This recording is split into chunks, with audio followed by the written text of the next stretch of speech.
Bem-vindo ao canal Conhecendo o Cristianismo. A nossa proposta é ter estudos simplificados de até 20 minutos e nos esforçamos para isso, embora eventualmente possa extrapolar um pouquinho esse tempo. Depois de estudarmos a queda, a separação do homem do seu Criador, vamos agora ver como o próprio Deus providenciou a única maneira de restaurar a comunhão com Ele e como podemos nos relacionar com Deus, que é chamado de a redenção, ou também chamada de obra redentora. No vídeo passado vimos como se deu a queda, a separação entre Deus e a raça humana. Mas Deus prometeu que mandaria um Redentor que restaurasse a comunhão com Ele. Então, desde os primórdios da criação, essa promessa aguardava o seu cumprimento.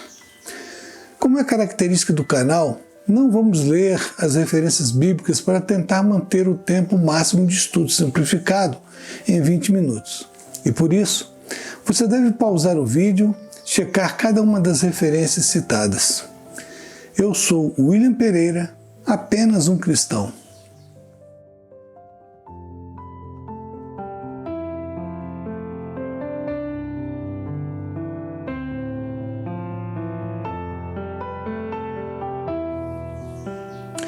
Os servos de Deus da antiguidade, como Abraão, Moisés e tantos outros citados em Hebreus 11, inclusive inúmeros profetas do Antigo Testamento, tinham e viviam a esperança e a expectativa de verem aquele que restauraria a paz e a comunhão com Deus.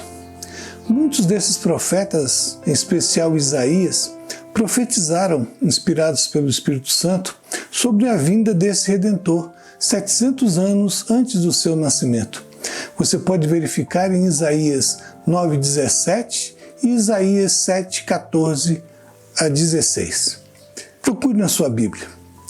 Jesus Cristo veio cumprir todas as profecias feitas para ser o Redentor prometido por Deus e deixou a glória da presença do Pai nos céus para se humilhar e se esvaziar de toda a sua majestade, para viver entre as criaturas que Ele mesmo havia criado, junto com o Pai e o Espírito, para mostrar o caminho para a reconciliação com Deus.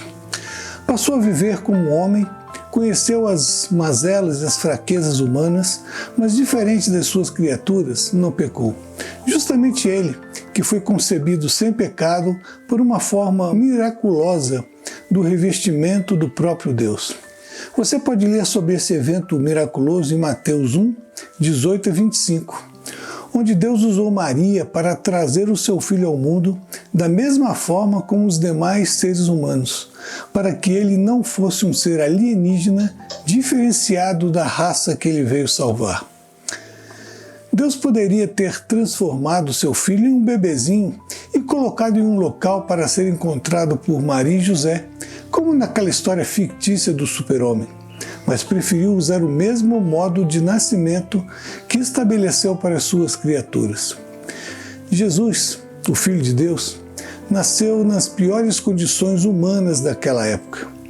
Não nasceu em uma casa rica ou mesmo pobre, ou em um hospital cercado por médicos, enfermeiras ou parteiras. Não teve um quarto decorado, não teve um berço acolchoado, não tinha enxoval ou sequer roupas adequadas a um recém-nascido. Seus pais estavam viajando e sequer conseguiram uma hospedaria para passar a noite. O que ele teve, enquanto Filho de Deus, foi uma estrebaria, uma espécie de curral para animais, e o seu berço foi um coxo de alimentação de ruminantes, e não uma poética manjedoura que no imaginário popular parece ser melhor do que um berço acolchoado e confortável. Cristo precisava nascer do modo mais pobre possível, para que, pelo seu exemplo, pudesse alcançar desde os mais pobres e miseráveis, raspando o tacho das classes sociais mais humildes, para alcançar do mais miserável até os mais ricos e poderosos. Se Jesus tivesse nascido numa condição de riqueza, os mais pobres poderiam se sentir excluídos e não merecedores da sua graça. Embora tenha vindo para todos, pobres e ricos, independente da classe social, vemos que os ricos e aqueles que têm muito ensino e muito conhecimento secular, por sua petulância e arrogância, preferem ignorar um Deus que nasceu pobre, viveu pobre e morreu pobre, pois não tinha onde reclinar a cabeça, e até o jumentinho com o qual entrou na cidade pouco antes de ser crucificado era emprestado. E como o Evangelho é loucura para os ricos e abastados e os homens cheios de conhecimento humano e cheios da sua justiça própria, esses são muito mais propensos a recusar a obra redentora de Cristo. Jesus sabia quem ele era e qual era a sua missão, tanto que já aos 12 anos discutia com os escribas e sacerdotes e os impressionava com seu conhecimento e sabedoria. Quando estava para iniciar o seu ministério aos 30 anos, com um milagre na festa de casamento em Caná, sua mãe sabia muito bem o que ele podia fazer quando o vinho, elemento essencial nas festas judaicas, acabou, o que seria extremamente vergonhoso para os anfitriões, e ela não hesitou em chamar a Jesus para resolver o problema, e ele transformou água em vinho. Jesus certamente tinha algo de sobrenatural que extrapolava o seu ser. É incrível ver o magnetismo e a atração incontrolável que ele emanava. Nós vemos isso no chamamento de alguns discípulos que abandonaram tudo o que faziam para o seguir. O que dizer das multidões que viviam seguindo a Jesus?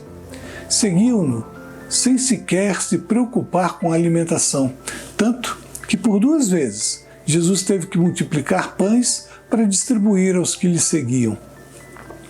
Quantos e quantos milagres de cura, ressuscitações, libertação física de enfermidades ou exorcismo Jesus realizou. Sua autoridade era tanta que bastava uma palavra e os demônios deixavam-o atormentado, ou a pessoa era curada da enfermidade física. Seu poder emanava pelas suas roupas, que até uma mulher foi curada só de tocá-las. Foram 3 anos pregando a paz, o amor, a necessidade do homem se voltar para Deus. Não pregou contra os poderes constituídos, mas condenou a falsa religiosidade dos fariseus e sacerdotes, que não agradavam a Deus. E foi justamente essa classe religiosa que armou a condenação de um homem justo, mas que o afrontava pela falsa religiosidade deles, pois eles não o reconheciam como um Deus entre nós. Mas eles não sabiam que a sua maldade e covardia iria materializar a promessa de redenção feita no Jardim do Éden.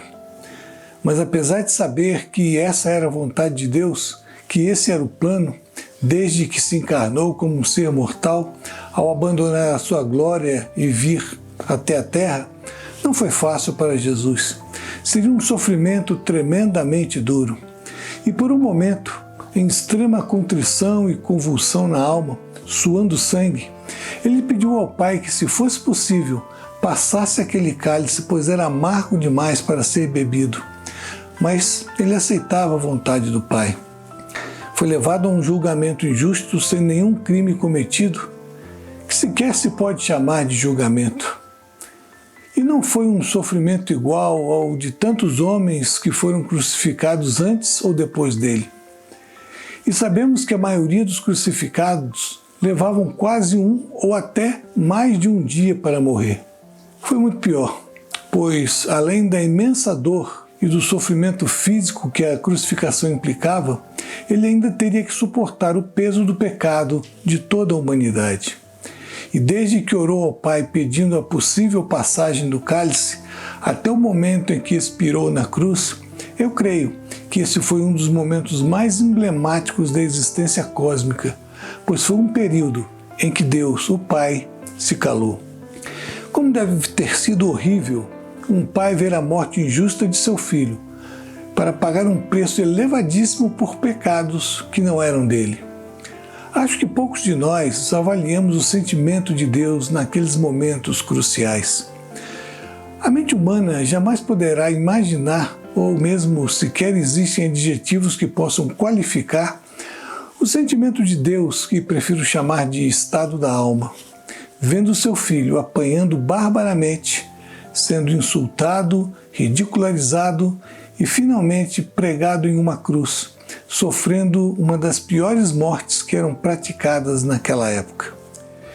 E o estado de alma de Deus naquele momento, que culminou com a morte de seu ungido, se espalhou pela terra, como se fosse uma revolta da natureza, após Jesus expirar ao exclamar: "Está consumado". Quando um eclipse enorme fez com que o dia virasse noite às 3 da tarde, um terremoto abalou a terra e muitos mortos ressuscitaram, ao ponto de um dos soldados que crucificaram a Jesus declarou: "Esse era verdadeiramente o Filho de Deus". Quando Jesus exclamou: "Está consumado", ele declarou que a dívida minha e sua, que geraria a morte eterna, fora paga. O escrito da dívida estava pago, escrito com sangue e encravado na cruz. "Está consumado" indicava que a promessa feita no Jardim do Éden estava finalmente cumprida e que os pecados de todos podiam ser lavados pelo sangue derramado. E se tem um lado bom em todo esse sofrimento, foi o fato de que, por ter que suportar todos os pecados do mundo, Cristo morreu em 3 horas. E o véu do templo que separava o lugar chamado Santo dos Santos, um local onde só o sumo sacerdote podia entrar, fora rasgado de alto a baixo, como se fosse rasgado por uma espada. O véu do templo não era um véu como de uma noiva, nem era um pedaço de pano comum. Era um véu composto por inúmeras camadas. Numa pesquisa que fiz na internet, identifiquei que esse véu possuía grossuras que, segundo alguns pesquisadores, variavam de 7 a mais de 12 centímetros e era composto por tecidos e peles. Mesmo utilizando a menor grossura de 7 centímetros, seria impossível que um terremoto viesse rasgar aquele véu, pois era denso e muito pesado.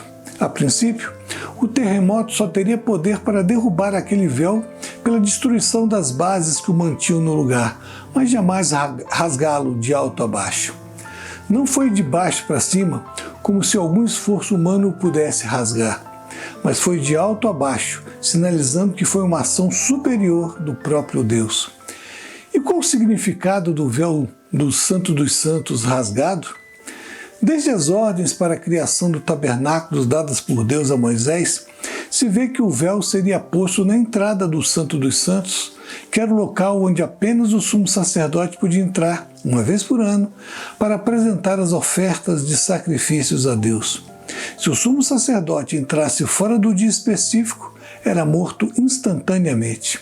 E a entrada no Santo dos Santos era a forma de haver uma comunicação direta com o próprio Deus. O rasgo do véu foi uma obra do próprio Deus, para mostrar que aquele véu de separação estava rasgado, porque o homem comum podia novamente se comunicar e se reconciliar diretamente com ele. E isso foi só possível porque Cristo assumiu o papel de sumo sacerdote, o único que tinha acesso direto ao Pai, e que agora, com o seu sacrifício e não mais de um animal, abria esse acesso ao Pai de uma forma definitiva. Cristo se fez sacrifício com derramamento de sangue em nosso lugar. E por seu sangue, infinitamente superior ao de qualquer animal, também eliminou a mortandade de animais em sacrifícios para perdão de pecados, porque a morte de nenhum outro animal pode ser comparado ao preço pago na cruz. Fico imaginando o pavor dos sacerdotes que tramaram a morte de Jesus ao ver tudo o que estava acontecendo, justamente após matarem a Cristo. A maior demonstração de amor de Deus pela humanidade que Ele mesmo criara estava declarada. A redenção prometida havia chegado. O alto preço que eu e você, ou qualquer outro ser humano, jamais poderíamos pagar foi quitado. Não há mais dívida a pagar. Mas a quitação dos nossos pecados tem uma condição inescapável ou indispensável. Somente tem a sua dívida pessoal paga e reconhecida como quitada por Deus aqueles que aceitam a Jesus Cristo, seu Filho, como Salvador e o colocam no centro de sua vida, procurando viver conforme o seu exemplo. Apenas dessa forma, nós, pecadores, pessoas sem nenhum mérito ou merecimento por nossas ações, somos justificados por Deus, por meio do sacrifício do seu Filho. E foi justamente por causa do sofrimento na cruz e pelo que já comentei sobre o estado de alma de Deus, é que Ele estabeleceu o único caminho para se voltar a ter comunhão com Ele. O aceitar de graça esse sacrifício como o meio pelo qual podemos ser salvos da sua ira, sem mérito algum da nossa parte. E essa escolha, cada ser humano também tem que fazer. É uma escolha pessoal, intransferível e completamente gratuita. É uma escolha voluntária entre a vida e a morte. Não reconhecer ou não se manifestar claramente sobre o aceite de Cristo como seu Senhor e Salvador implica em escolher o não aceitar, e Deus anotará a sua escolha. Assim, você pode escolher o sacrifício de Cristo como suficiente para te dar a salvação, ou pode recusar esse sacrifício e tentar sua salvação com meios ou recursos próprios, mas não obterá nenhum sucesso. A minha palavra final para você é: aceite a Jesus Cristo como Senhor e Salvador, viva a sua vida pelos seus ensinos que Ele ensinou e que foram esmiuçados no Evangelho e nas cartas dos apóstolos. Se ainda não fez, aceite a Jesus agora. Entregue a sua vida a Jesus e obtenha o perdão de Deus e a justificação dos santos e a paz de Deus na sua vida. Se você deseja aceitar a Cristo agora, com sinceridade no seu coração, repita essa oração, frase por frase que faço a seguir. Meu Deus e meu Pai, eu reconheço que sou pecador e que estou debaixo da tua ira. Declaro que preciso da salvação que o Senhor ofereceu quando mandou o seu Filho para pagar a dívida que era minha. Eu aceito a Jesus Cristo, o seu Filho, como meu Salvador e quero tê-lo como Senhor da minha vida. Ajuda-me a crescer na palavra e aprender como viver aqui, imitando a Cristo. Em nome de Jesus, amém. Uma última coisa de vital importância: não te basta fazer essa oração. Ela não é uma oração mágica para entrar no clube dos salvos ou na Assembleia dos Santos. Se você não nascer de novo e não mudar as coisas erradas na sua vida e buscar viver uma vida santa conforme a vontade de Deus, como Ele definiu em sua palavra, essa decisão não terá sido para valer. E Deus sabe discernir a verdade. Vamos tratar mais disso quando estudarmos no próximo vídeo o tema Consciência Cristã e mais tarde sobre céu e inferno. Deus o abençoe. Deixe o seu like e inscreva-se no canal. Muito obrigado por estar aqui conosco. Até o próximo vídeo. Um grande abraço.